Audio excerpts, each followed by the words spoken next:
Hey, it's Les from the TV Dudes.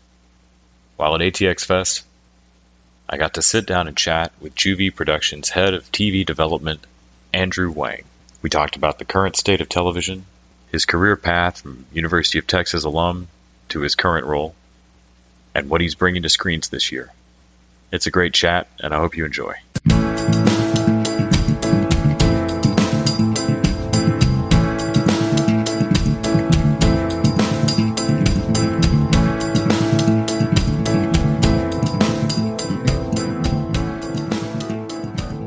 This is coming back to Austin for you, is it not? Yes. Because you're a fellow. I also graduated UT, great. Fine Arts Department in 2001. Nice. So you were RTF? I was RTF. I graduated 2002. So this is a bit of a homecoming. I love Austin. Did you move straight to LA after graduation? I did. Literally the day after I graduated, I drove cross country with my friend.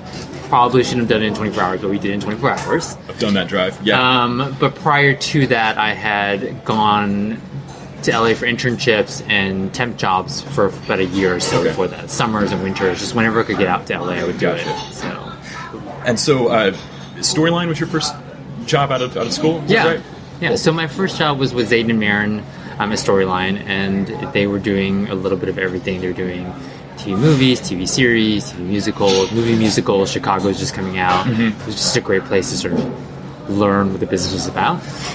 And then, am I right in my timing that the writer's strike sort of disrupted Storyline? Yeah. Okay. Yeah, it disrupted Storyline and my job. They lost their television deal because of the writer's strike, and then they couldn't afford to pay me as their creative executive, and so they let me go.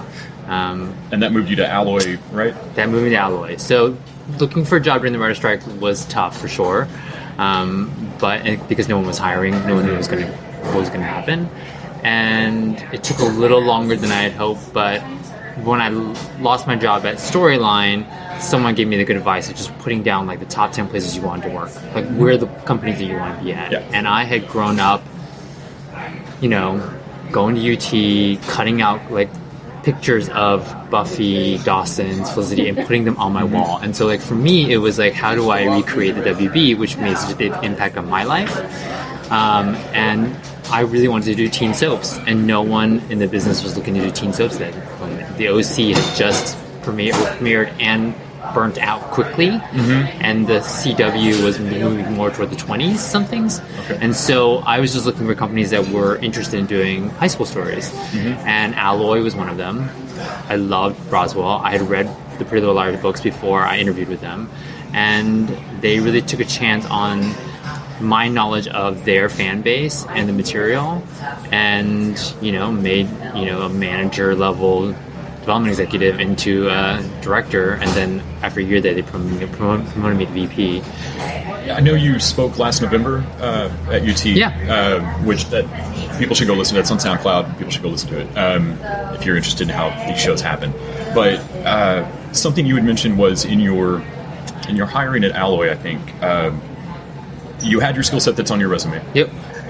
But then the idea in an interview that you want to show what else you might do that they're not seeing on paper, and I think you had pitched that the teen audience, but also genre. Yes. And that they're not tapping it. Was there a similar? What was the updated version of that when you moved to JuVee? Similarly, actually, it's interesting. Sort of where I've jumped from my career, from Alloy to then Bravo, then to JuVee, it was always about sort of like looking at the brand. Mm-hmm. If I look back at sort of what I've done in my career, I've sort of made a specialty of looking at a company with a very specific brand and trying to figure out how to push the boundaries on their brand. So with JuVee, it was, I knew going in, obviously Viola Davis is an incredible talent, and at that moment she was just starting to really stand by her platform of really embracing diversity and different voices and inclusion. And I saw that brand and I saw what she could do, and I saw a version of it where we could start pushing the boundaries of what I think people perceive the company as, which is just African American stories. Mm-hmm. And I saw their mission statement, and I talked to Julia and I talked to Viola, and they had the same interest I did, which was it's not just about African American stories, it's about people of color, it's about people who are marginalized. It's a more general feeling that there are underrepresentation underrepresented voices have on the screen right now, and that we as a company, with my experience and then with her clout, could help get those voices to the screen better and faster. So what I really did when I came into the company was I said, we're always going to get in the pitches that we expect to get in. We're going to get a lot of 1950s period African American stories because she was doing fences in that moment. Yeah. We're going to get a lot of murder mystery lawyer shows because she was on How to Get Away with Murder. Yeah. What's the hot take for Viola Davis and send that? Yeah. I think I actually got a phone call once from someone who pitched me a cemetery show because she said on the Oscars something about lost opportunities of cemetery. Like, it was just something she had said, and they were like, you must want a cemetery show. So it was that kind of thing. But so I knew we were going to get those kind of pitches. My job was to figure out how do we find those stories that do fit that brand as well. If we're going to do an African American story, we should do it the right kind, and also do it, we're progressing the conversation forward. So we're not just doing continual images of slavery or looking at people struggling in the civil rights era, unless there's a unique way into that. And then I also pitched them, same thing kind of what I pitched to Alloy. They didn't know genre, they don't know sci-fi, and they don't know fantasy like I did. And they also don't know a younger audience like I know. So while Viola can get a very specific certain demo, I could sort of help broaden out JuVee's brand into a younger female demo, or also moving them into fantasy and genre. So we're in the middle right now developing a pitch based on a book that's basically a Snow White story told from the evil queen's perspective. Okay. So it's like Maleficent or Wicked, think of it that way, but it's set in a fantasy version of ancient China. Okay. So it's never what you expect from us as a company, but it makes complete sense. But it also completely fits that mission statement, like you were saying. Exactly. Yeah. Exactly. I know something you had mentioned in college being like the only one watching The Real World when everybody was going, what is that? Yeah. And then, having had your career disrupted a bit by the writer's strike, I remember a story coming out then was the difference in writers' rooms for unscripted versus scripted television, and how that played out in the union fight. And has it been interesting, or how have you been mindful of the changes that you saw coming in television in college versus the education you get in your career of established television? Has it been difficult to stay mindful in meetings of where this might go with things like I'm thinking like Scam on television, or the Facebook co-op now, which I think was Swedish to start with, but with blends of reality television and with that evolving even further, do you feel there's a tension there still between scripted and unscripted, and between traditional television model and interactivity that can happen now? I think it's gotten better since, back then when it was a little more, people were angry at the unscripted side for basically taking all the jobs, and at that moment I think it was Survivor and Big Brother and big game shows were happening, so it was like the programming on all the big networks were basically all unscripted programming. But I think it's gotten definitely better in terms of the tension between the two sides. I sort of had a really unique perspective of it sitting at Bravo. They had hired me to be the person to launch their scripted division, and so I had to take a really clear unscripted brand and try and figure out what the scripted version of that was. And that was a really interesting discussion, because it became about, well, do we just do the scripted version of Housewives, which could work or not work. People could be like, well, why do I need that? I already have my Housewives, or 5 of the Housewives.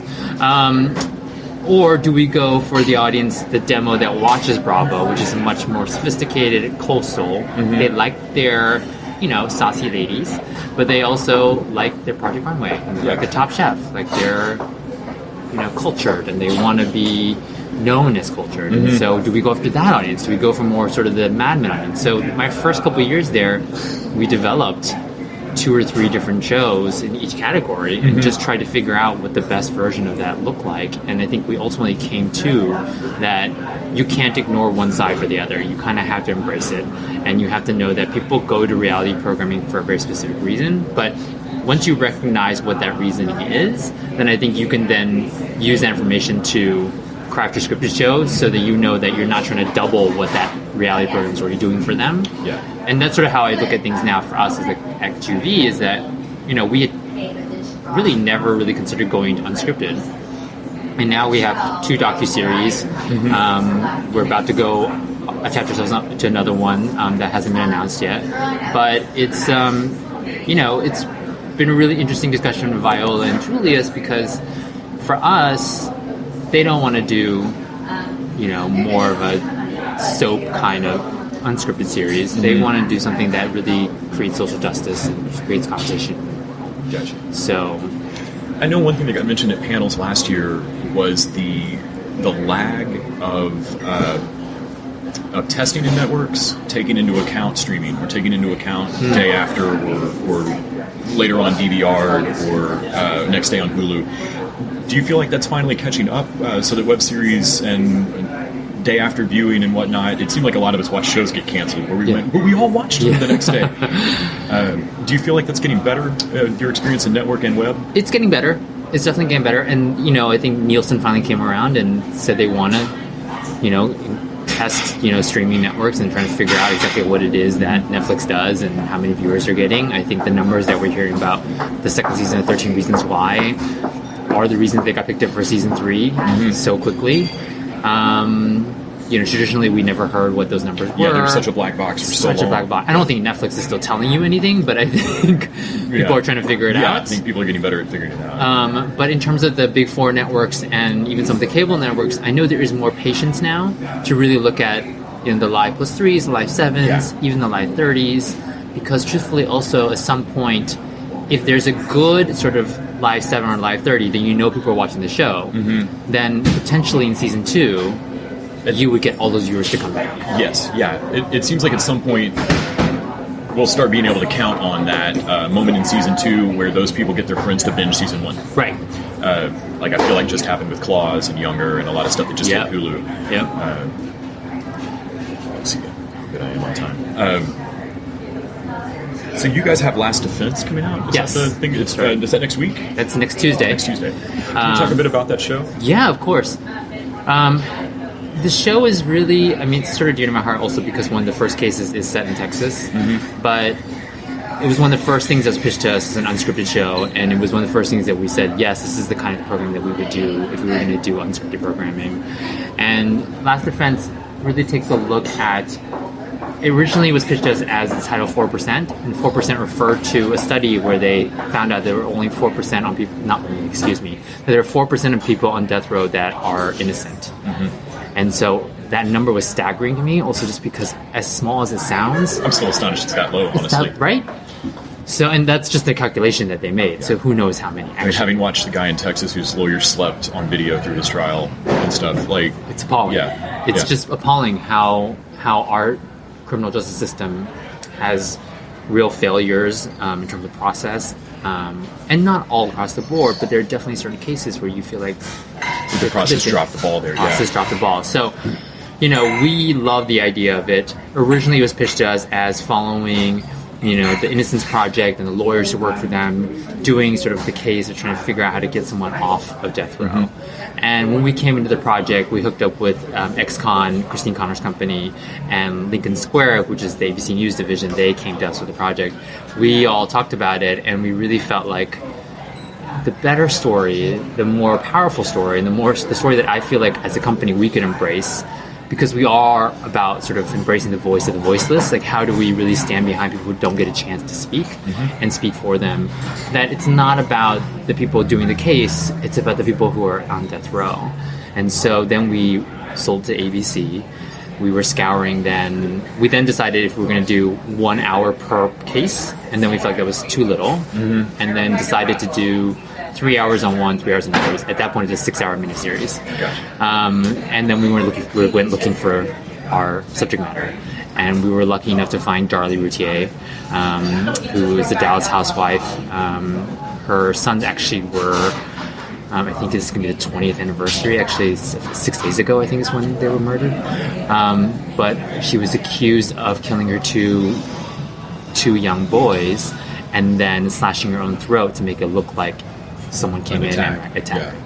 And when you look back at the case and you look at all the details that they ran through, and you look at the defense and you look at the prosecution, you talk to the jurors that were there actually on the jury and what their thinking was, it's so clear that there are moments that, again, the system failed, and that if she just got another trial, we may have a different result. Cleared up? Yeah. Right. And we can't ever say, and I try to be really clear about it, we can't ever say that she's guilty or not. That's not our place to say. But, you know, definitely the way that she got to where she got to, both the conviction and the sentence, there was definitely some hinkiness happening there. Yeah. That's great. I'm looking forward to that show. Thank you. I like what you said about the focus being on the person convicted and not the good-looking, fresh-faced student loan having law students trying to work it. And we have them in the show, but they're less the focus. It's more sort of they were our vehicle to sort of understand how the case is working. And I meant to say that the Darlie case was originally 3 hours. We were blessed by the network to give us an extra hour because there's so much material that we couldn't actually explain every single detail that was happening. Because I can't imagine the powerlessness of being the one in the cell and knowing that you need these things done to maybe help you, but you can't, or you personally don't have any agency to do this. You're going to need someone outside to just say they're going to do it and then hope that they're doing it out there for you. I can't imagine just the waiting game of that. And even beyond that, just to know that you've had multiple versions of appeals, you've tried all the times every time you want to go in there and you try and get something tested, or you try and overturn the conviction, and the courts just say no. Or you have an attorney that's not as good as you, but that's your shot. So I think even in both of these cases with Darlie and Julius Jones, who's the second one that we're following, I think they're both out of appeals at this moment. So it's either about getting them a new trial or finding the person who actually did it. And there's very clear board game type rules that have to be. And it's a good way of putting it. It seems so abhorrently just capricious to have these. It's like, oh no, that's the rules. Them's the breaks. No seventh one. And depending on what state you're in, the rules are somewhat arbitrary. Yes. Andrew, thank you so much for taking time today. I really appreciate it. It's fun to talk to another UT alum. I mean, obviously that never happens in Austin. I'm here for the Mexican martinis.